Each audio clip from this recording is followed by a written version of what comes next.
Right. Well, let's be in the spirit of worship now. I see we are missing quite a few people here today. I think we have a lot of sick folks. So please be in prayer for our church family. And I think a lot of people in Bath and the surrounding areas are down with this virus. So we just lift up everybody who is ailing today. Let's be in the spirit of worship now as the candles are lit that symbolize the light of Christ among us.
Righteous Lord, rescue me and deliver me, for you are my rock and my fortress.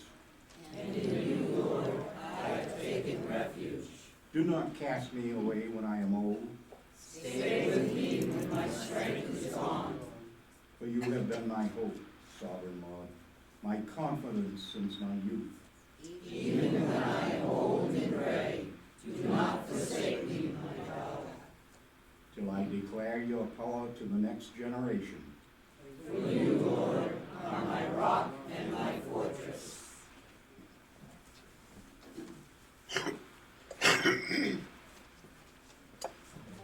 Oh, yeah, we'll do all verses.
you can come on up here for the children's message.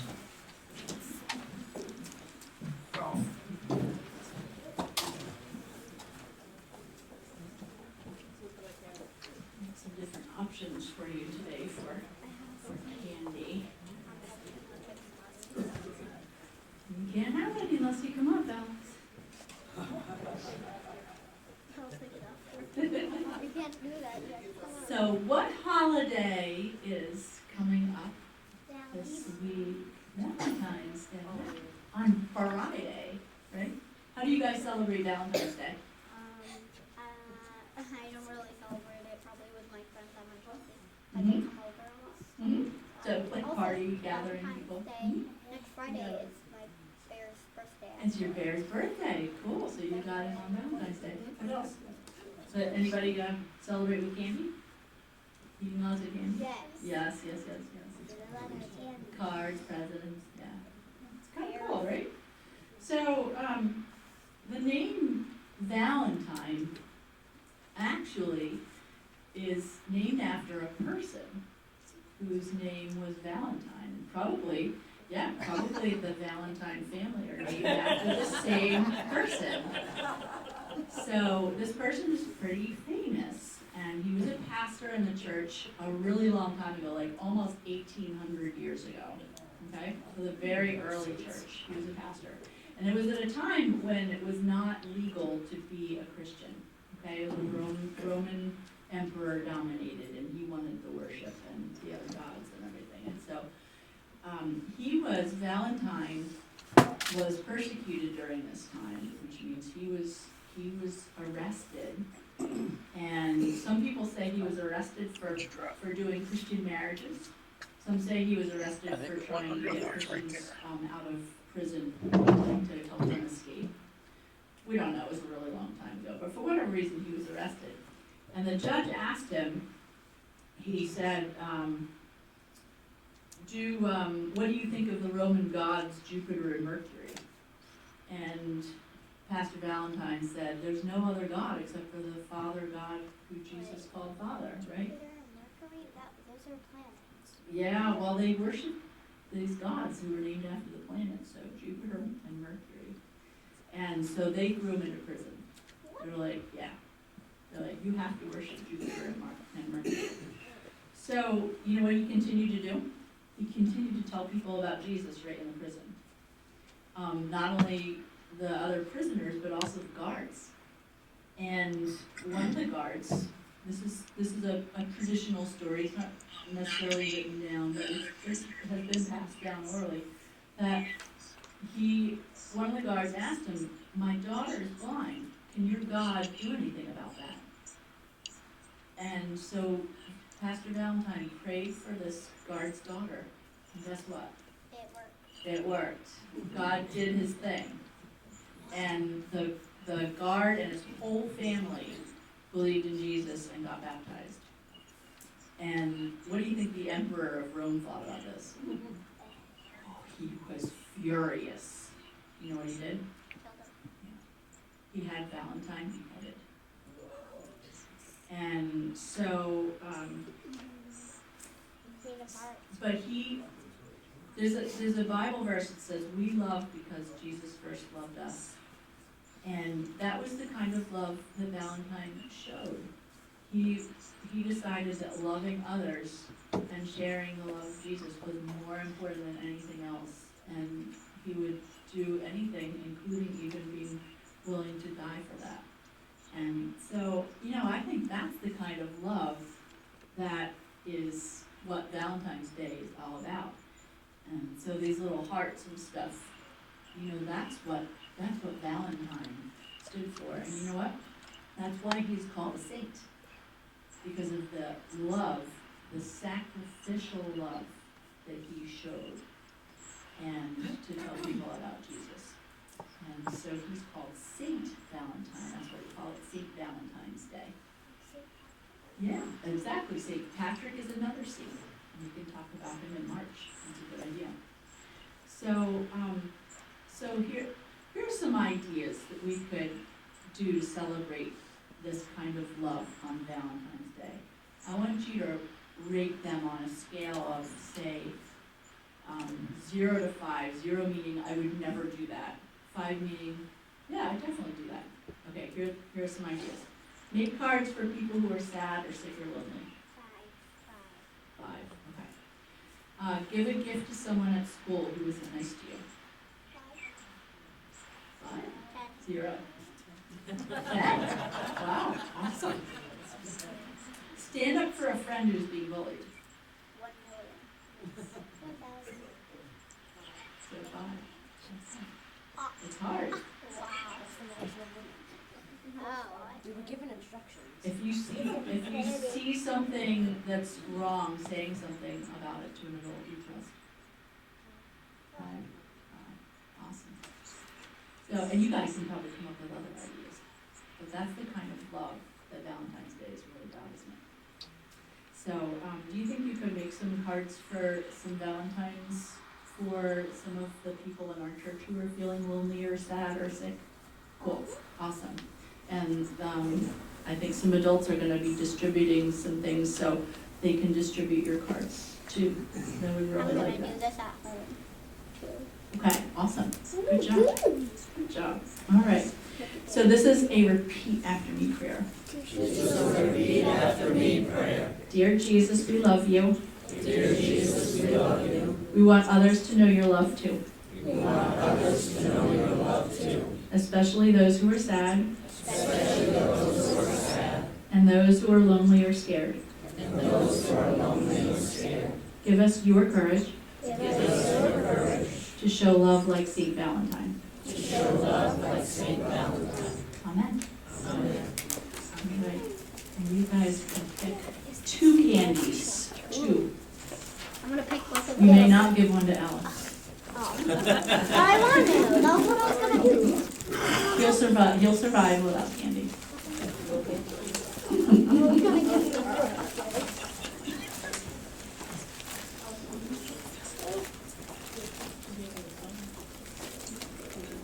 The scripture reading is from Romans chapter 8.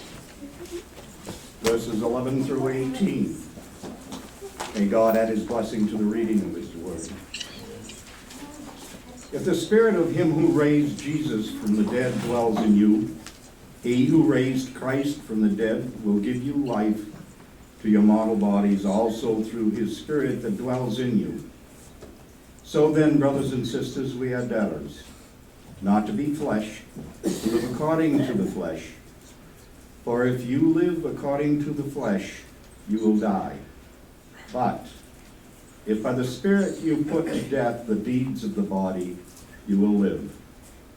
For all who are led by the Spirit of God are children of God. For you did not receive a spirit of slavery to fall back into fear, but you have received the spirit of adoption.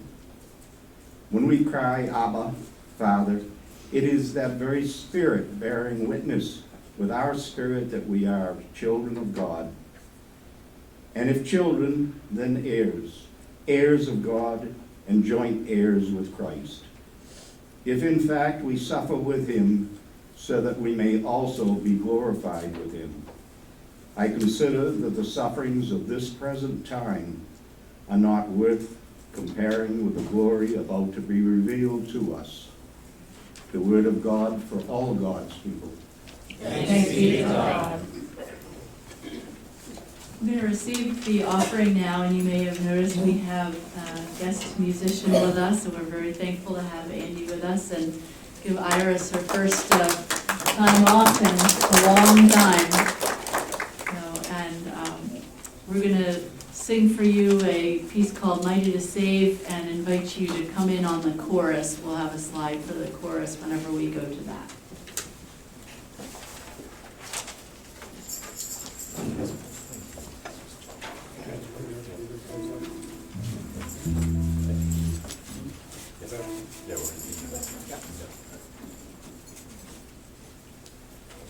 No, hold on. Yep. Yeah, camera.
Amen. Hallelujah.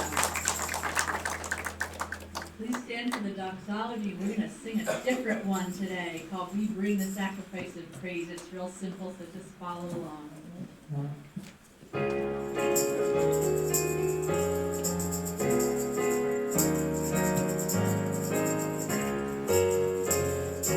We bring the sacrifice of praise to the house of the Lord. We bring the sacrifice of praise into the house of the Lord. And we offer up to you sacrifice of thanksgiving. And we offer up to you the sacrifice of joy. Amen. You did great on that. You may be seated. Oh, I'm sorry. Lord, you are mighty to save. Please multiply our offerings to bring your hope to our community and world. Through Christ we pray. Amen. I'm so excited about the music we were singing. To bring the pastor back to the center of prayer. Cards here. I think I first want to just lift up a praise for our music today, and yes, Lord, you are there. So, now I have a little note in the bulletin saying, some styles of worship are like our favorite and we love it. It may be that our neighbor is like cringing. Okay, but then think of this way, when it's not your favorite style, your neighbor next to you might be like worshiping God, and so it's a wonderful opportunity to show this sacrificial love of Jesus. So I love the variety that we have of music that we have in this church for that very reason. We're not stuck in one style, and it's also, I think, an advantage because you less likely tend to worship the musicians or the style of music. We're worshiping God. So, Lord, hear our prayer. Are there any other praises? Yes, Diane. Last week we got several notes, one from the high school food pantry, one from the skate park, and from Little Flock saying thank you so much for your generous donations that you've given to these organizations that have provided a lot of hungry children with food. Awesome. Lord, hear our prayer. Yes, another praise. Robert, Bob's birthday yesterday. Oh. Turned 28. Again? You're almost in the big 3-0, mister. We'll be talking about that in a few minutes. Are there any other birthdays before I? All right. Well, let's pray for Bob here. God, we thank you so much for your child, your son, Bob. You have loved him from the day he was born. You have known him in his mother's womb. You have protected him and guided him and gifted him. And we are so blessed to have him as a part of our church family. Thank you, Lord, for sharing him with us. And we ask for blessings on his life and his call, of how he's called to serve you. And thank you for his faithfulness and for how much he demonstrates your love. Through Christ, amen. Amen.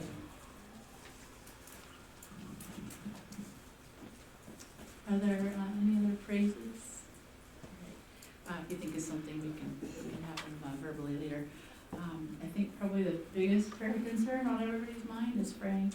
So we were hoping that Sylvia was going to be here because her daughter Glenda is here.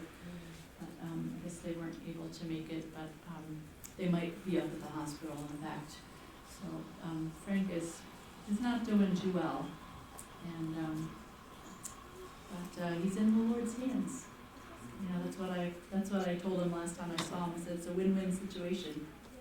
You know, because we're incredibly blessed if we can stay here and have more days, and there's a miraculous healing. But it's a win-win because if not, then he's with the glorious, eternity that awaits us all. So, but it is hard for us. It's hard to grieve. It's hard to lose people, and so lift up Sylvia in particular. She's having a rough time. So, Lord, prayer. I'd also lift up Wendy in her grief of losing her mom. I know we prayed for her last night. I dropped off a prayer shawl from Barbara Ward's cousin made them for our church, and I just dropped one off to her last night. So to help her know that she's wrapped in God's love through her church family. So just pray for Wendy, Lord. And speaking of Wendy, somebody who's been talking with her a lot is Juliet, and Juliet is sick. So, and Harold had to work, so just prayers for her. I don't know if somebody might bring her over some food or something that might be appreciated. I don't know how incapacitated she is, but so we pray for Juliet. So, Lord, prayer. I grabbed some food at the Thai 2 Best Thai restaurant, whatever it's called in Bath, and was talking to the waitress there, and she asked for prayers for Steve's daughter, who I gather is pretty young, like maybe in her early 20s, who fell and is paralyzed on one side and blind. So she just asked for prayers. She didn't know the girl's name, but Steve's daughter, so God knows. So, Lord. This is from Heather. Oh, this looks like is a praise. So Mama's back home after cancer treatment and doing well so far, so good. Awesome. Lord, hear our prayer. And Karen lifts up John and Cindy Bernier and family as they face brain surgery for their 10-year-old son Josh to try and find the cause of seizures. So we lift up this family and especially Josh. So, Lord. Fred asked for prayers for my Uncle John's cancer, which has come back, and he is not in very good shape and needs prayer. So, Lord. Is he local? Bangor.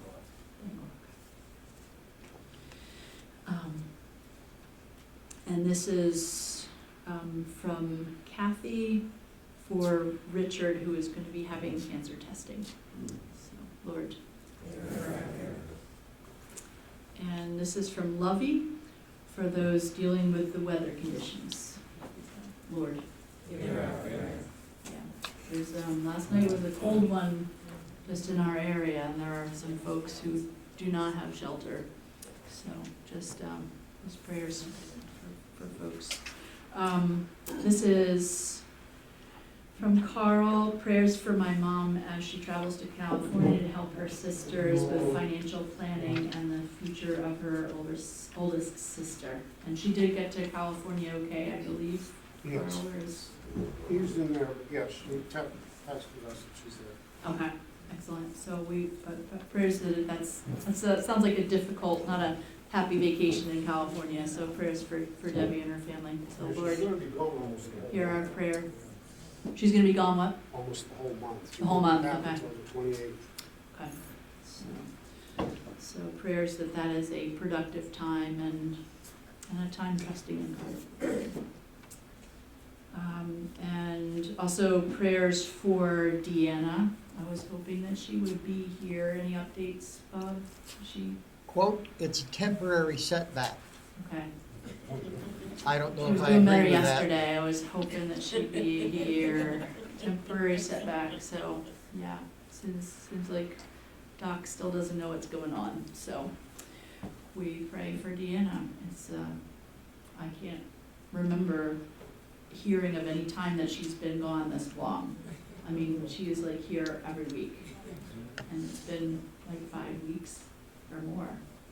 It's been a while, so, yeah, we really need to pray for Deanna. And Bob, please let us know if there are things that we can bring over for you guys or do for you guys. Will do. They're typical Mainers, you don't wanna ask for help. So we lift up our dear Deanna, we miss her, so, Lord. And I also lift up Deanna's sister Julie, who's our secretary, because she's really struggling with kind of constant back pain. Sometimes she gets some relief, but it's been a little bit since she's had some relief. So just prayers for Julie too. Lord. This is prayers for my friend, this is from Diane, for my friend Mary Duggan, who is having pneumonia and bleeding after knee surgery. So, yeah, that's not good, so we pray for Mary. Where is she? She's in, East Bridgewater. Okay, Massachusetts. So we lift up Mary, Lord, hear our prayer. Your friends down there have had a rough time. Are there any others that were not written on? I like prayers for my stepsister Sharon, who just lost her husband to pancreatic cancer. She lives down in Tennessee. Sharon Miller is her name. 6 months ago, she lost her son-in-law to pancreatic cancer. And their family has just been devastated. So Yeah. prayers for them. Prayers for them. So, Lord. Hear our prayer. Barbara. Oh, Barbara, yes. First for me is I go in for a CAT scan on Wednesday. Hopefully everything will be Prayers for Barbara, who is going in for a CAT scan on Wednesday. And so we pray that they'll play beautiful music for you and will be a wonderful process, but we pray for those results and know that you are loved. Lord, hear our prayer. Diana? Prayers for Rory's father who's got kidney stones right now. So for Rory's Yes. father, kidney stones, I've heard that's as bad or worse than having a baby without the baby.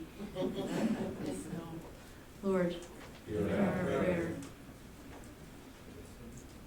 Do you have another one, Karen? I do. Something came up on my Facebook feed yesterday about Virginia is gonna become the first southern state banning any LBGT discrimination. And I just want prayers for the lawmakers and people in Virginia that they will embrace this new step that they're taking. Excellent. So, prayers for the LGBT community in Virginia that's obviously on the edge of their seats, and just for Virginia as a state to be able to embrace inclusion. So, Lord. And I think just prayers for our country to be kind and to listen to each other and to try to understand each other's point of view and not make us so divisive. Yeah. But, That was our sermon topic last week. Prayers for our country and our world that is so incredibly divided these days. You would think that the internet would help us to have better communication, but it's actually done the opposite. And so the church has a role here to play, don't we, of being peacemakers. That's what Jesus said. So I pray that we would do that. Lord, hear our prayer. Kathy. For a church. United Methodist Church. And for our denomination that is, in my opinion, not doing that, not being peacemakers, but are themselves dividing. And so pray that we as a congregation would be strong and we would help others to be strong in peacemaking. And figuring out a way forward if the divide does happen. So, Lord, hear our prayer. And I would lift up all the district superintendents in New England too, because they're pretty stressed out about that prayer. And then they're all getting 20 new churches on top of the load they already have. And it's a big change for the district superintendents who are already kind of up to here. So we pray for all of them. You can read their names, but in Maine we have Karen and Jackie. So, Lord. All right, let's be in a spirit of prayer.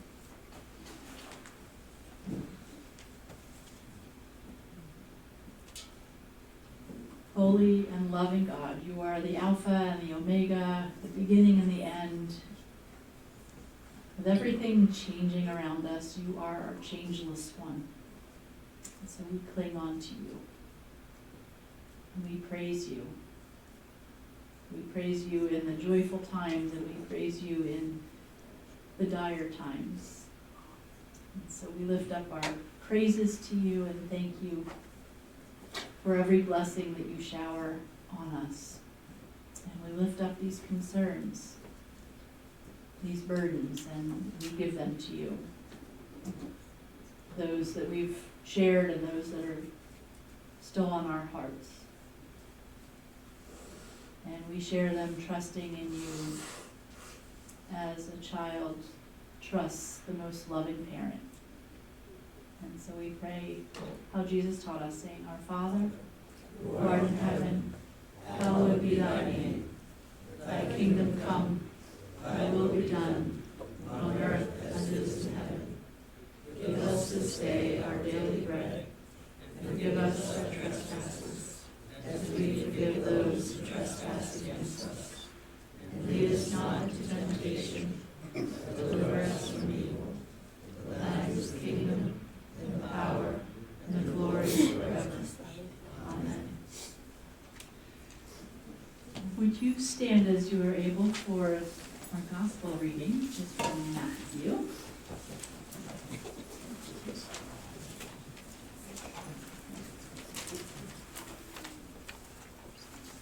This is from chapter 6.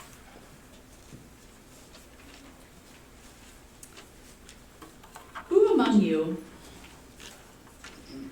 Oh, sorry. What's next?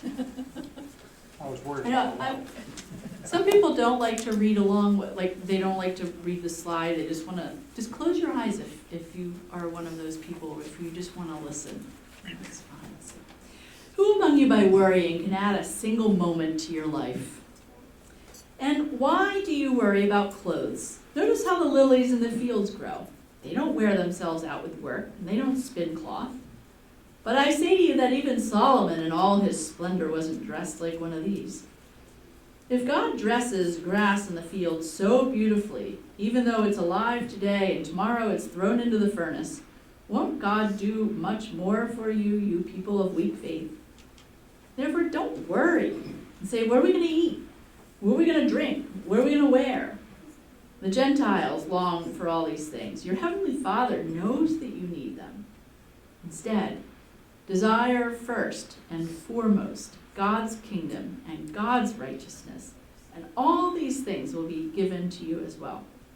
Therefore, stop worrying about tomorrow, because tomorrow will worry about itself.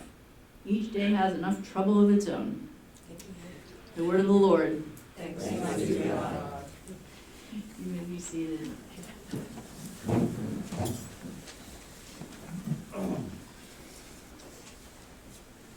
We are finishing up a series on the topic of fear and what God has to say about fear in the scriptures. So we've talked about fear of loneliness and fear of the other, people who are different than us, and fear of failure. That's a big one. And last week we talked about fear of conflict, which, and we focused kind of on the political division that we're experiencing, that kind of fear that we have in those times of conflict. So today we're going to finish with the very uplifting topic, the fear of aging, illness, and death. And there's with your bulletins, I believe were passed out the Grow, Pray study guides. Did everybody get one of those? And so you can use those for the remainder of the week to go a little deeper into this topic, this uplifting topic of aging and illness and death. So I remember finding my first gray hair when I was 25. And I immediately plucked it out, and like a month later it grew right back. And this time it was like curly, so it was really obvious. Oh, so frustrating. And at about 30, I had a lot more gray hair, so I'm like, all right, I'm dyeing my hair to get my hair back to the color it's supposed to be. And about 10 years later, I just wasn't getting around to dyeing my hair as often.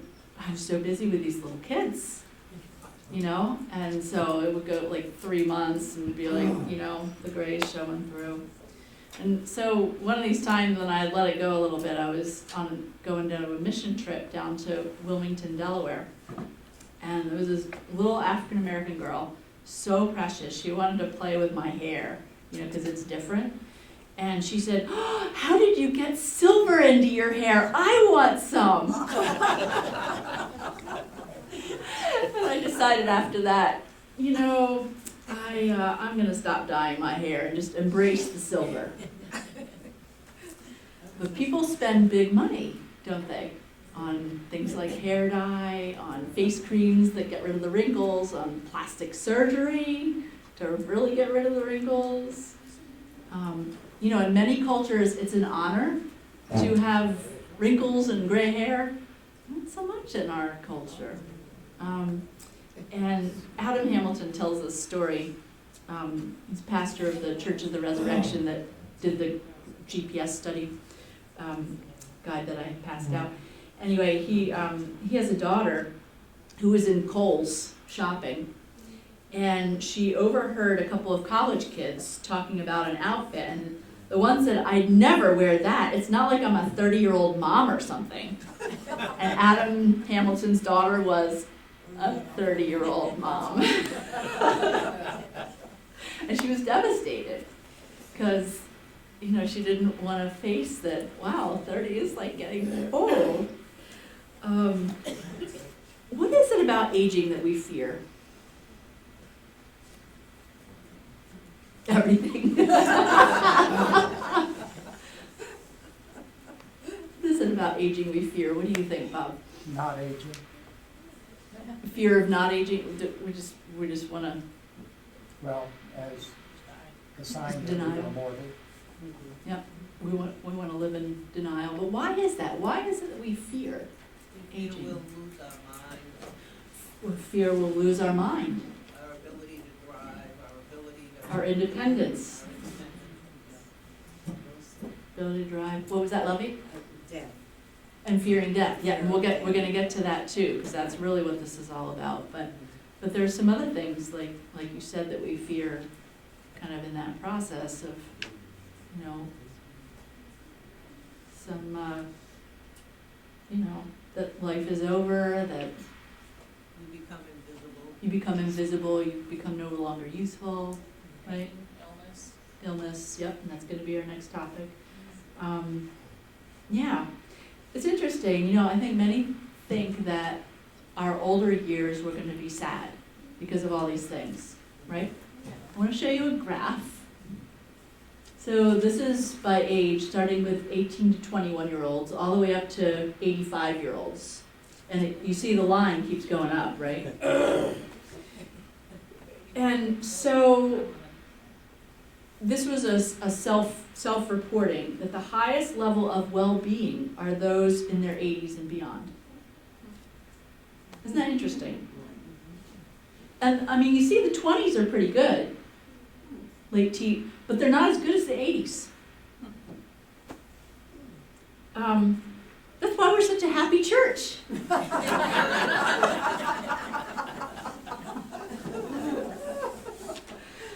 And you notice, this is interesting, the lowest level of well-being is right where your pastor is. You got the stress of empty nesters, kids, beginning to be more independent or leaving the home. You have stress about retirement savings. You're beginning to think about that in your 50s more than before. You may be paying for or figuring out how to pay for college tuition for kids. And then you're also likely starting to take care of aging parents or are losing your parents. So that's it's an interesting graph, isn't it? But in general, people get happier as they get older. So this is from the Business Insider, found it online if you want to look at it. And this is a quote. It says, while there are differing theories as to why this is, most agree that it is an acceptance of aging that promotes contentedness. So it's interesting, just a contentedness of an acceptance. When we first find that gray hair, we freak out, right? Like I did when I was 25, like, oh my gosh, I'm dying. When we're in our senior years and we're all gray, we're accepting of that. And not only that, we can finally really slow down. We're likely retired, so we're not committed to being somewhere that we have to be, where we can go where we want to. We can do what we want to do. And I think the older we get, the more we appreciate life. We're not just rushing through, but we, what is that saying? Smell the roses or whatever. We slow down. And I think all that is true. And not only that, but I think we're more willing to listen to God. I think we're becoming more open to God's speaking to us and God's call, and it's in the scriptures we see that God often uses seniors in some of his biggest work. You think about Elijah and Moses and Abraham.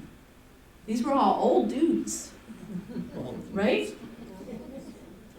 So, does God intend us to live in fear of aging, constantly worrying about getting older? Jesus saw this kind of worry all around him, and this is what he said. Who among you by worrying can add a single moment to your life? Now, the other big thing we worry about, I think you mentioned, was illness. So our country spends $4.5 billion on TV commercials in 1 year just for medicines. Commercials just for medicines that will supposedly solve some medical problem. And you notice what happens when you hear these commercials and they start listing the symptoms. You're like, I wonder if I have that. I've never heard of it before. And you start worrying, do I have that? And then you have to go on Google and start Googling it. Oh my gosh, look at all these terrible things that this could be. There's a funny saying, Google, creating hypochondriacs since 1998. Right? Now, this isn't to minimize the seriousness of cancer, of diabetes, of dementia, of heart disease. But does God intend us to live in constant fear of illness?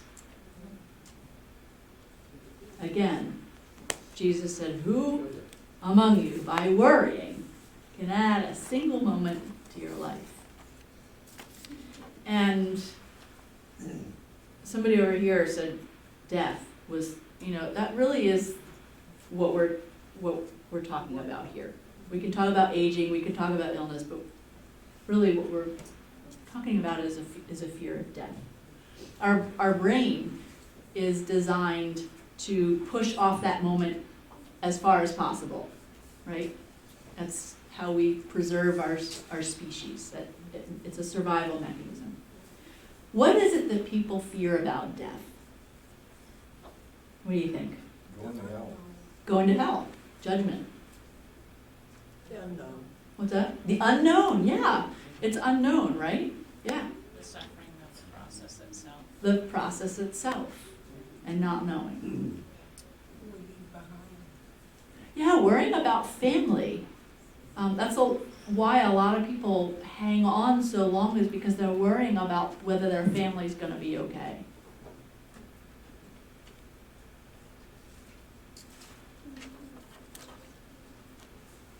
I remember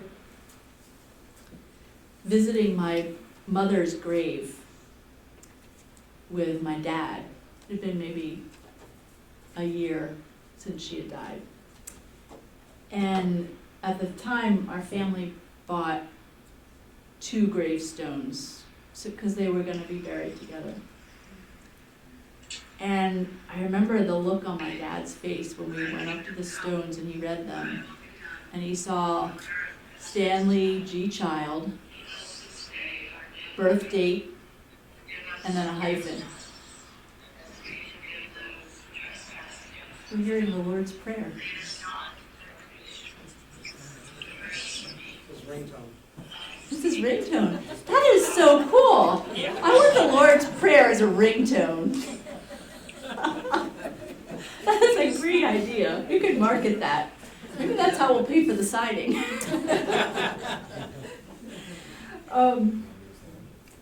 Anyway, where was I? So, yes, the story about my dad. You know, I could see the look on his face. Like, there was just a hyphen. It's like, wow. You know, when you think about it, we all have a blank space with a hyphen.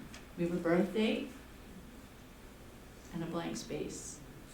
And that date only God knows, right? It could be when we leave church today. It could be in 20 years. It could be in 50 years. We don't know. But what if you knew? How much would you worry? Uh-oh, it's coming, it's coming. Yeah, even if you did know the date, would that change? I think it would make you so stressed. It would make you so stressed out that, yeah, how's it gonna happen? Yeah. You know, and sometimes God does intervene, doesn't he? So, I mean, we've probably seen miracles like that. Sometimes God intervenes and it extends life. And it's amazing. I mean, you think about some of the miracles in the Bible that Jesus did. I mean, think about, like, even resuscitation of people who had died. Amazing, amazing miracles, curing sicknesses and fevers and all kinds of things. Not only Jesus, but Jesus' first disciples. I mean, really amazing stuff. But let me ask you, are any of these people still alive? They all died. Every one of them. So the point of healing miracles isn't to extend life on this earth indefinitely. It is to point to the good news of Jesus and the true hope that he has for us. And who can, by worrying, postpone it anyway? It doesn't work that way. Jesus reminds us how silly that concept is. But you know, even more than that, I think what God was telling us through Jesus is that death is something to be embraced with hope rather than feared.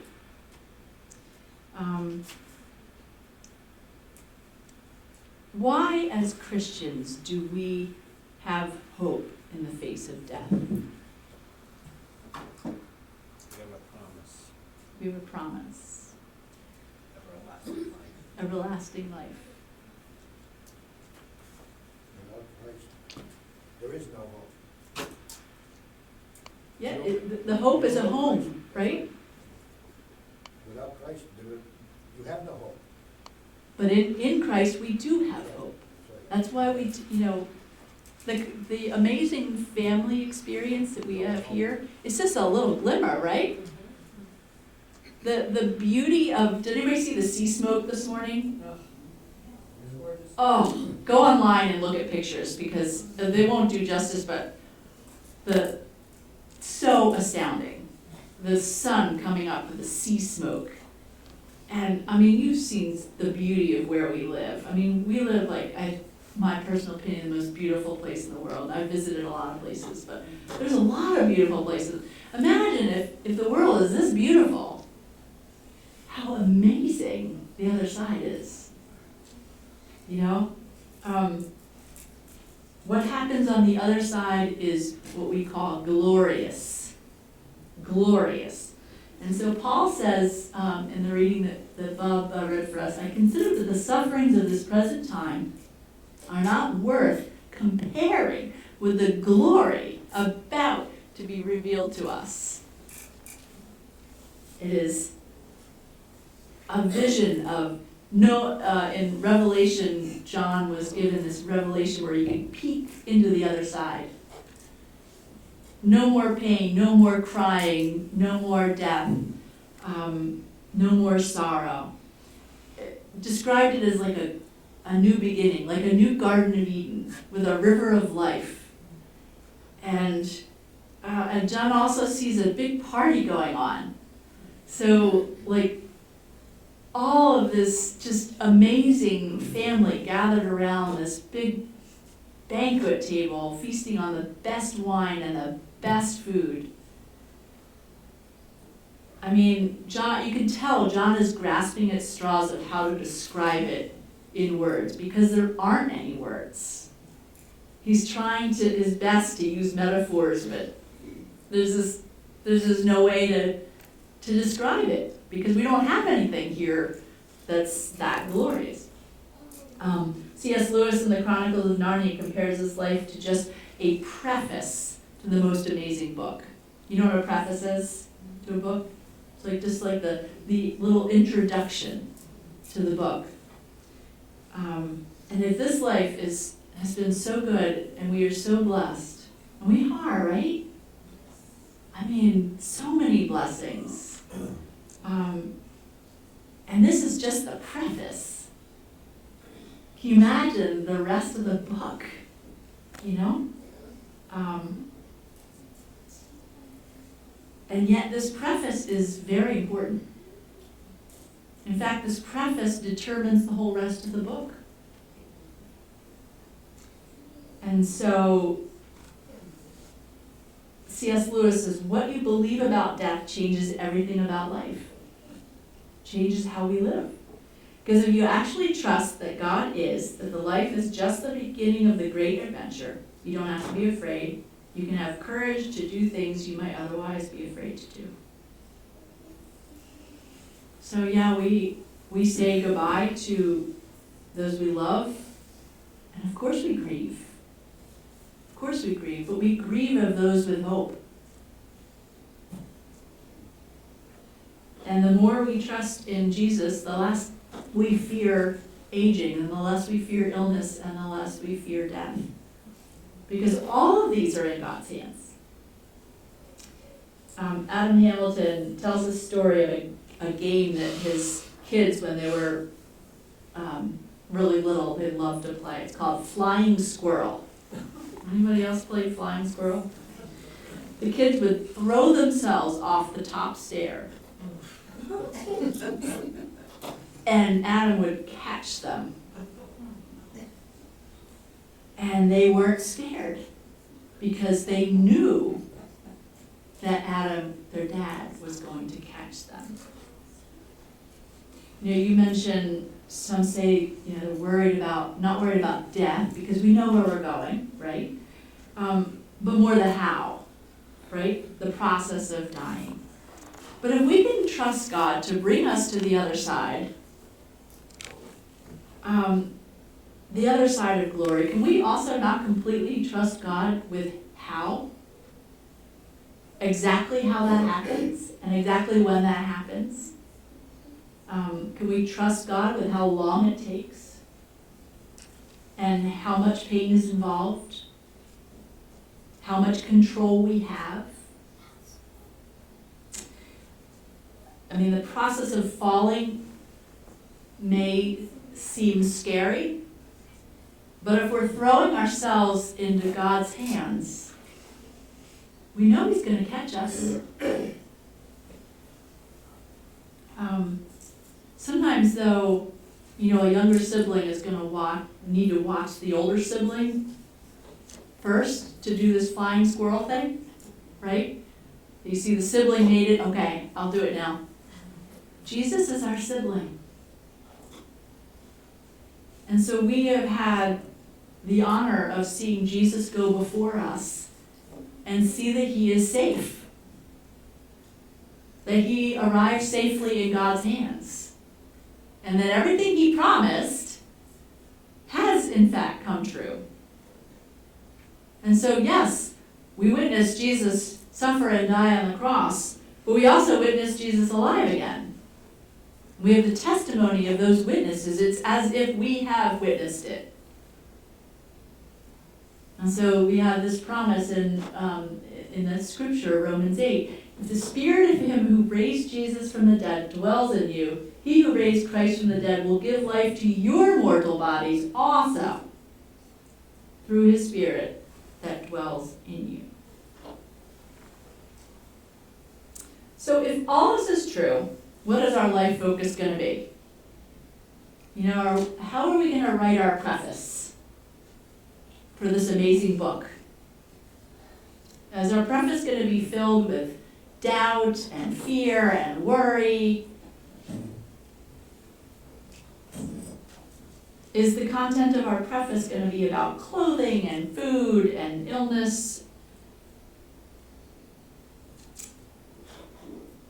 I think that what Jesus says our preface should be about is, in our scripture reading, seek first and foremost God's kingdom and God's righteousness.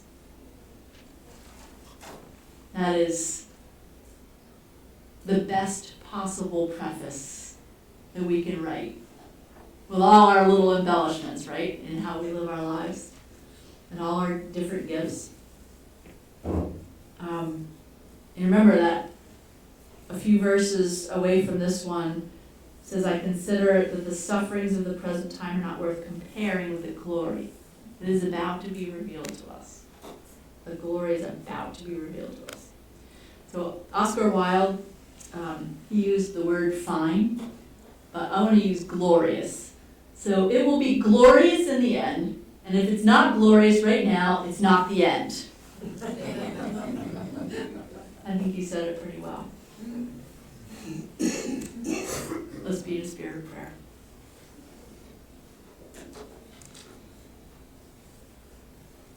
Lord, we say, blessed be your name in times of plenty and abundance. And we say, blessed be your name when we're in the driest desert and the scariest wilderness. We say, blessed be your name when the sun is shining and the beauty around us of your creation fills us with joy and wonder. And we say, blessed be your name in our times of darkest grief and doubt.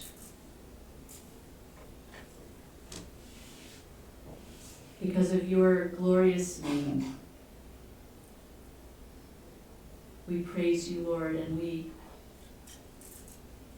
like a child,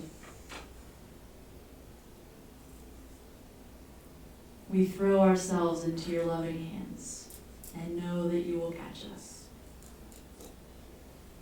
And so, Lord, help us to live the preface of our life book truly seeking you alone, trusting in you alone, for the love of Jesus. Amen. And we are going to sing now a song called Blessed Be Your Name. It's already going around in my head.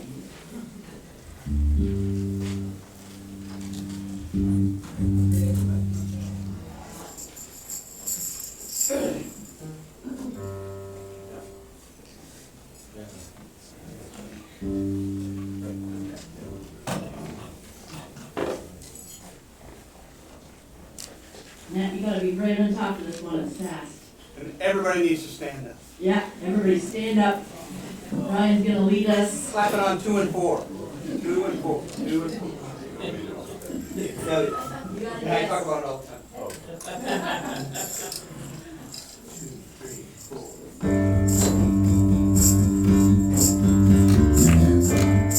Blessed be your name, the land that is plentiful, your streams of abundance flow.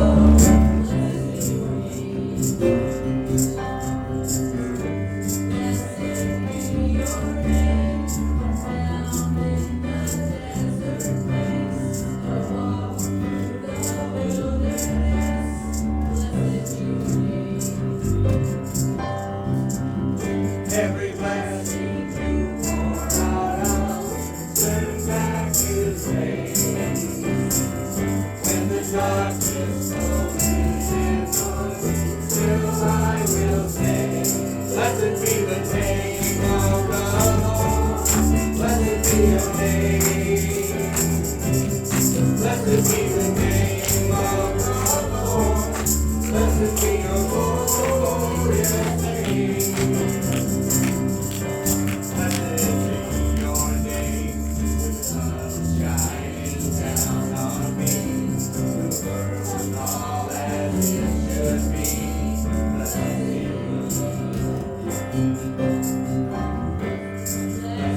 be your name, road marked with suffering, remain in the offering. Blessed be your name. Every blessing you pour out, I'll turn back His rain. When the darkness closes in, Lord, still I will say, blessed be the name of the Lord. Blessed be your name. Blessed be the name of the Lord. Blessed be His glorious name. You give and take away. You give and take away. My heart will choose to say, Lord, blessed be your name. You give and take away. You give and take away. My heart will choose to say, Lord, blessed be your name. Blessed be the name of the Lord. Blessed be your name. Blessed be the name of the Lord. Blessed be your glorious name. Blessed be the name of the Lord. Blessed be your name. Blessed be the name of the Lord. Blessed be your glorious name. So go forth now, authors who anticipate the most amazing book, and go now to write your preface in total trust in Jesus. Amen.